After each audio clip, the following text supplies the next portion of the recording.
नमस्कार दोस्तों, एक बार फिर से आपका एग्जाम डे यूट्यूब चैनल में स्वागत है। तो दोस्तों आज है 15 अक्टूबर और आज के एसएससी सीएचएसएल की सेकंड शिफ्ट का एग्जाम समाप्त हो चुका है।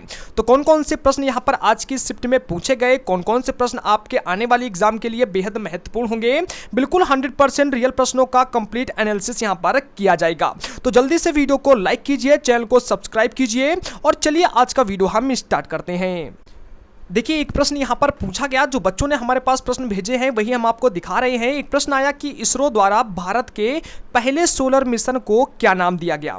तो इसका सही उत्तर है आदित्य L1। देखिए दोस्तों, अभी 2019 में नासा इसरो की तरफ से जो भी प्रक्षेपण किए गए हैं, सैटेलाइट हो या फिर कोई मिसाइल लॉन्च की गई है, ऐसे प्रश्न 2019 के आपको बेहद इंपॉर्टेंट साबित हो सकते हैं। तो ऐसे प्रश्न जो होंगे इन्हें आप तैयार जरूर कर लीजिएगा।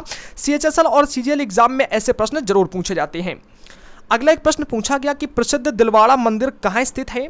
इसका सही उत्तर है राजस्थान में। ठीक है, तो देख लीजिए राजस्थान इसका सही उत्तर होगा।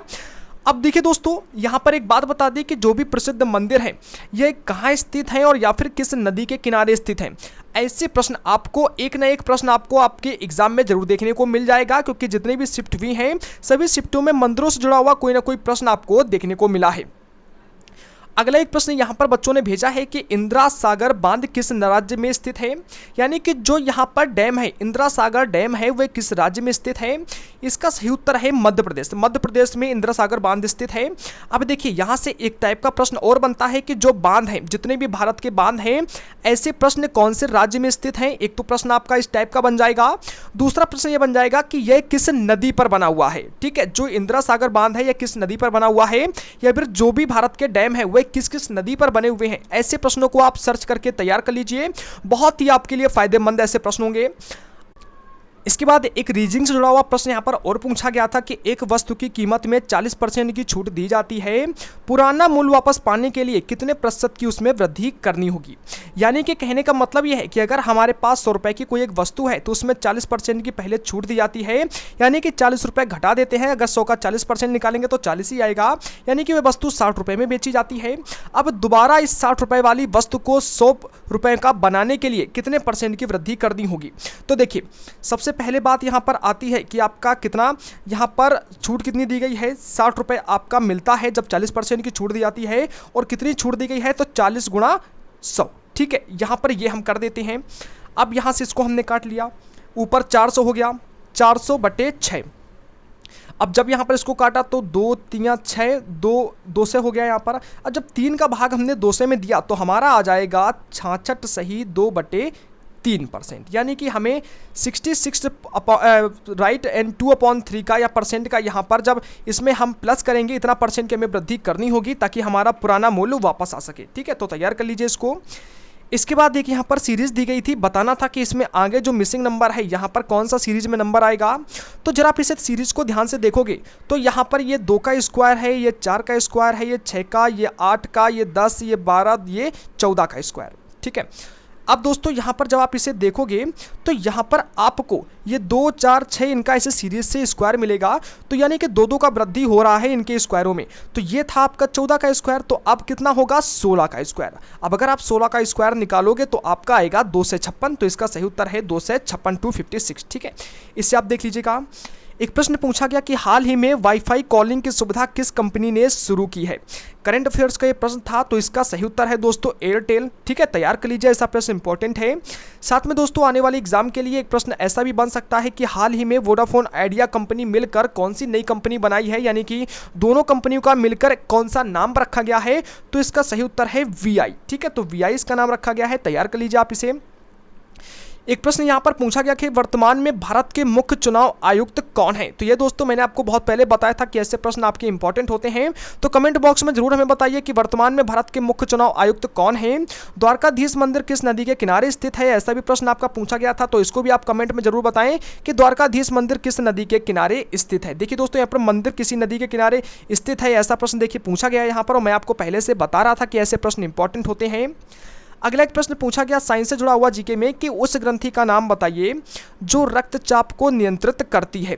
तो इसका जो सही उत्तर है वह है अधिवृक्क ग्रंथि। ठीक है, मानव शरीर से जुड़ी हुई ऐसे प्रश्न आपको देखने को मिलेंगे, केमिस्ट्री और फिजिक्स से जुड़े हुए प्रश्न आपको यहाँ पर देखने को मिल जाएंगे। अगला एक प्रश्न दोस्तों यहाँ पर पूछा गया कि अगर r बराबर 36 है, ये रीजनिंग का एक क्वेश्चन था। इसके बाद bin बराबर 50 है तो TALE इसको कोड में कैसे लिखेंगे। ठीक है, जैसे ये कोड में लिखा गया है ऐसे हमें इसको कोड में लिखना है। तो देखिए अगर आप इसे ध्यानपूर्वक देखोगे तो मैं आपको इसका तरीका बता देता हूँ, आंसर आप खुद निकाल लेना। आर का दोस्तों अगर आप कोड देखोगे तो आर का कोड होता है 18। ठीक है, आर का अगर आप कोड देखोगे तो 18 होता है, इसमें 2 ऐड कर दिया तो होगा 36। ठीक है, इसी प्रकार जब बी का आप कोड देखोगे तो बी का कोड आपका होता है 2। अब इसमें जब 2 को ऐड कर दिया, चलो इसको बाद में सबका ऐड कर लेते हैं। सबसे पहले क्या करना है कि इन सभी का कोड आपको लिख लेना है बी। ठीक है, बी का कोड लिख लेना है, फिर आई का कोड लिख लेना है, फिर एन का कोड लिख लेना है। तीनों कोड को जोड़कर और पीछे मल्टीप्लाई 2 करोगे तो आपका 50 आ जाएगा। इसी प्रकार दोस्तों आपको इसको भी करना है, आपको टी ए एल और ई इन चारों का पहले कोड लिखना है, फिर सभी कोड को प्लस कर देना है, देन मल्टीप्लाई 2 कर देना है, आपका सही उत्तर निकल कर आ जाएगा। ठीक है, इसके बाद दोस्तों एक प्रश्न यहाँ पर पूछा गया कि राम ने गाय को 12,500 में खरीदकर 4% के लाभ पर बेच दिया तो गाय का विक्रय मूल्य क्या होगा। ठीक है, रीजनिंग का सवाल था, बहुत अच्छे प्रश्न आपको पूछे जा रहे हैं। अब देखिए जब आप 12,500 रुपये को खरीद इसको इतनी गाय को आपने खरीदा है 12,500 रुपये में, 4% के लाभ पर बेचा है, तो पहले इस 12,500 रुपये का आप 4% निकाल लेना।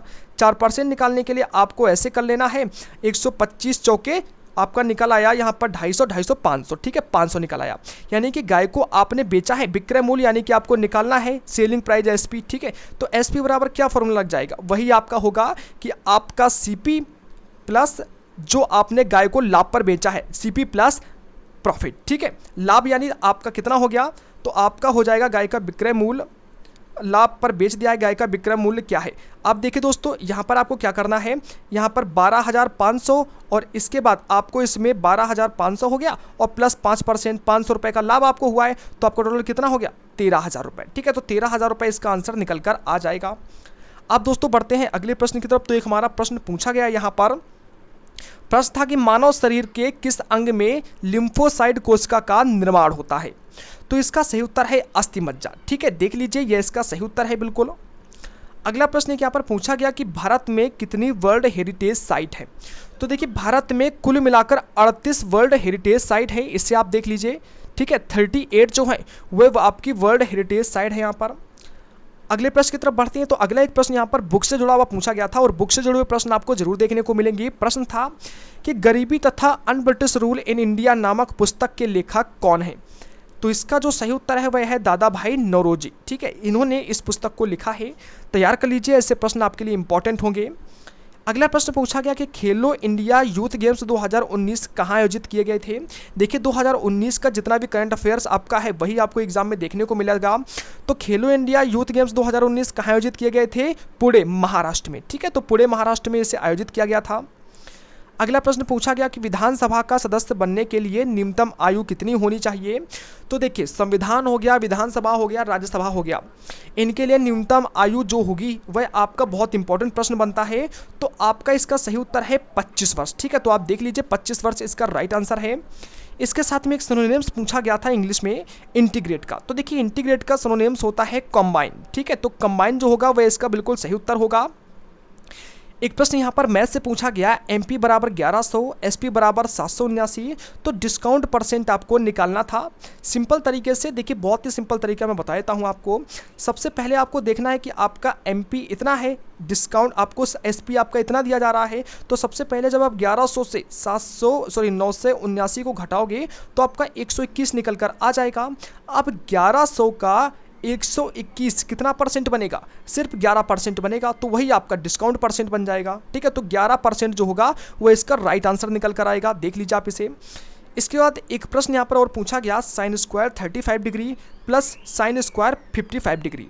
तो जब भी आपको दो सेम वैल्यू का ट्रिग्नोमेट्री में स्क्वायर लगा हो और उनका प्लस करने पर 90 डिग्री बनाए, ठीक है, तो उसका उत्तर हमेशा 1 होगा। ठीक है, तो आप देख लीजिए दोस्तों इसको, sine square theta plus sine square theta. ठीक है, तो आप ये जो वैल्यू है इसके पीछे 90 डिग्री बन रहा है और साइन 90 इज इक्वल टू 1। ठीक है, तो आप इस प्रकार से इसे सॉल्व कर सकते हो, इसका जो आंसर होगा वह 1 निकल कर आएगा। ठीक है, तो दोस्तों आज हमें सेकंड शिफ्ट में कुछ इतने ही प्रश्न यहाँ पर मिल पाए थे, जैसे आगे और प्रश्न मिलेंगे हम आप तक जरूर पहुँचाएंगे।